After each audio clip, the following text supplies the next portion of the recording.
大家好，我是可西 cos， 我是一只医院社畜吉娃娃。今天我要来回答网络上关于外科的问题。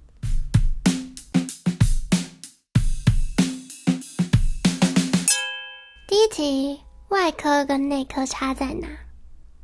差别就是能不能开。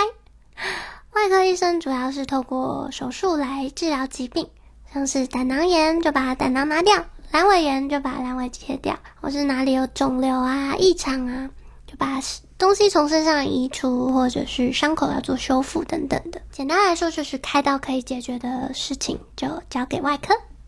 那不能开的就麻烦内科了。第二题开一台刀需要多少人？以一台简单的门诊刀为例，像是皮下肿瘤的切除好了，只要有病人、有主刀医师加个刀房护理师就可以搞定了。不过如果是比较大的手术，需要麻醉的，可能会有麻医、麻护、主刀、外助、一助、二助啊、刷手，还有流动护理师，算起来还是很大的团队哦。那如果又是跨科别的，或是像是移植的手术，又会是好几个 team 为单位还有一些后勤啊、供应室、供应中心，他们负责处理器械的消毒打包，然后还有清洁人员、传送人员等等的。所以说要完成一台刀，每个人力都很重要。外科一起强大。外科医生会因为惯用手不同影响到手术进行吗？这个问题很好因为很多手术的器械的设计是给右撇子的，那如果是跟左撇子的主刀，可能说像助手在传递器械的时候要注意给哪一面。不过其实全世界的左撇子大约占了 10%， 那外科医师里面是左撇子的比例也占了10到12%哦。有些人还可以左右开弓其实真正影响的不是惯用手的差别，而是你熟不熟练这门技术。为什么有长期饮酒的人手术时容易退麻醉？这题就交给麻醉科咯。据我所知道的，可能酒精会促进你体内的酵素分泌，去加速麻药的代谢排除，导致说退麻比较快。但如果已经有慢性酒精中毒、肝功能受损的话，经过肝脏代谢的药物，它作用时间反而会延长So 因人而异咯。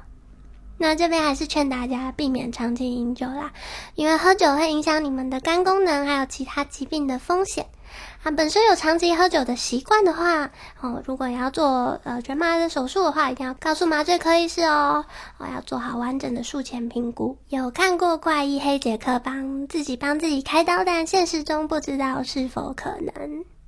就是外科医生可以帮自己开刀吗？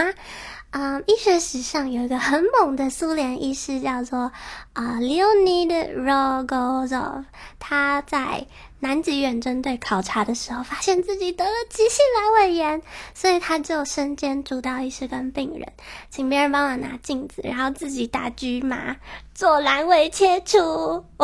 是个狠人对，但是那是在一个非不得已的情境啦。像国内的新闻上也有报道过帮自己动结扎手术的医师这种经验也很酷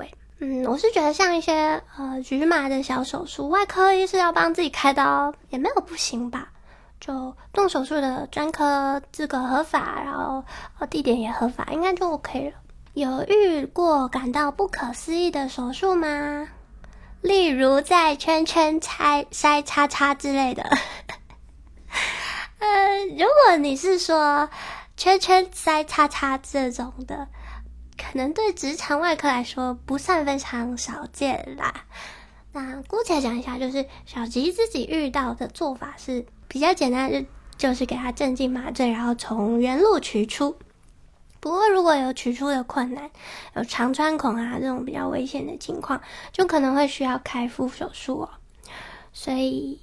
还是希望大家注意安全啦。听说外科医师脾气比较急躁，为什么呢？去外科轮训都很怕被骂个人的感觉是因为外科通常会需要快点的解决问题，然后很多时候在有限的时间内要做一个决定，所以有些老师讲话会比较直接一点，它让人感觉急躁也是常有的。但绝对不是每个外科医师是都这样，也是有很有耐心的啊。火蛇还有几题？很多有完没完啊？是剩一题了，再一题就好。5分钟哦，快点。好，那我们最后再来看觉得该问最难开的刀，像是手上上手难度最高或者要开最久的刀，以及如果有那种预期开很久的刀，医生怎么上厕所，是憋着还是尿布。应该说每个不同的专科他们有他们各自相对比较有难度，可能有并发症死亡率相对比较高的术式，例如说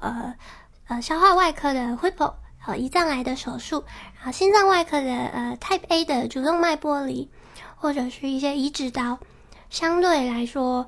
手术时间拉得比较久啊，手术难度比较高之类的。那如果术中有生理需求的话，其实我们会轮流去下 table 去吃饭上厕所，然后再重新刷手上手术台确实也有听说有些人会选择包尿布，不过在这个高度集中的这段时间里面其实也不太容易会想上厕所，但是我现在有点想去嘘嘘了好啦，那今天就到这边咯，希望有回答到大家的疑问除了医疗的东西之外我也很喜欢写歌唱歌，希望大家有空也可以来到我的频道听听我的音乐作品哦。大家拜拜。